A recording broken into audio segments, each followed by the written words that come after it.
Fala pessoal, tudo bem com vocês? Observando aqui na internet, eu vi que existem poucos materiais e poucos vídeos sobre a história econômica do Brasil, principalmente sobre a parte da nossa história contemporânea. Então, eu decidi fazer um vídeo a respeito sobre o primeiro governo, que foi o governo de Dutra, certo? Eu espero que vocês gostem, tá bom? Para as pessoas que irão utilizar, que estão vendo esse vídeo para fazer algum tipo de prova, eu sugiro a vocês que separem os tópicos que eu irei citar no decorrer desse vídeo e destrinchem, peguem os dados para na hora da prova vocês argumentarem de uma forma melhor.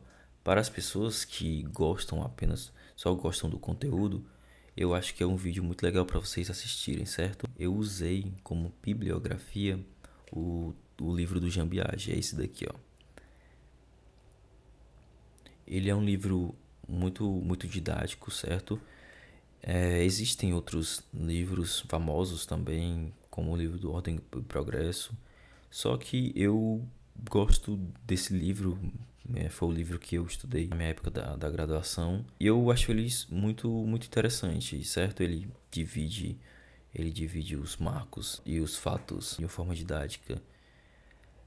Se vocês quiserem comprar esse livro, eu vou deixar no comentário aqui o link para vocês adquirirem, certo? E então, sem mais delongas, vamos para o vídeo. Eurico Gaspar Dutra, general do Exército Brasileiro, foi sucessor de Getúlio Vargas na presidência. Dutra apoiava o governo de Washington Luiz, participando na época das forças legalistas. Mas com o final do governo do presidente Washington Luiz, apoiou Getúlio Vargas. Para muitos, esse gesto foi tido como oportunismo. No governo de Vargas, comandou a repressão do movimento constitucionalista paulista e a revolta comunista. Em 1936, foi nomeado ministro da Guerra. Mesmo simpatizando com o eixo, ficou responsável por organizar as Forças Expedicionárias Brasileiras, motivada pelo acordo de Getúlio com os Estados Unidos, que fez o Brasil lutar contra os fascistas na Itália. Se afastou do governo de Vargas no final da Segunda Guerra Mundial, aproveitando o retorno dos soldados e o aumento da força dos opositores do governo, levados pela contradição do governo de lutar contra as ditaduras e ser uma. Disputou a presidência pelo PSD contra Eduardo Gomes da UDN, que também era militar. Dutra ganhou a eleição com 3.351.507 votos. Na economia, temos que citar dois marcos de seu governo. O primeiro foi a mudança na política do comércio exterior, com o fim do mercado livre de câmbio e a adoção do sistema de contingenciamento às importações.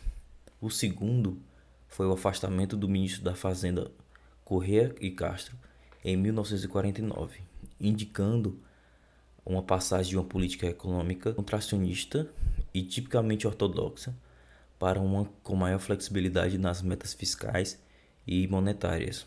O início de seu governo foi determinado pelas expectativas de implementação dos princípios liberais de Bretton Woods, em que pensaram que a economia mundial iria se organizar rapidamente, mas os princípios não foram implementados automaticamente e aos poucos as concepções iniciais do governo foram sendo desgastadas. Ao final da Segunda Guerra Mundial, as autoridades monetárias e cambiais no Brasil se tornaram vítimas da chamada ilusão de divisas, que foi motivada pela percepção de que o país estaria em situação bastante confortável em relação às suas reservas internacionais. Além disso, se julgavam credores dos Estados Unidos pelo apoio à guerra. O governo brasileiro acreditava que uma política liberal de câmbio seria capaz de atrair fluxos significativos de investimentos estrangeiros. Também se esperava que os preços internacionais do café iriam subir, pois os Estados Unidos eliminariam o preço teto em 1946. No final, nada disso aconteceu.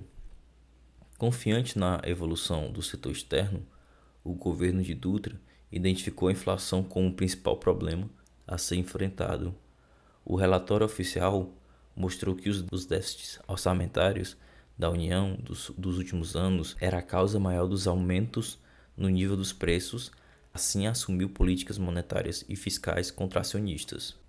O início da política econômica externa foi influenciada pela ilusão de divisas. A taxa de câmbio foi mantida em torno de 18 a 19 cruzeiros por dólar, havendo um relaxamento nos controles cambiais.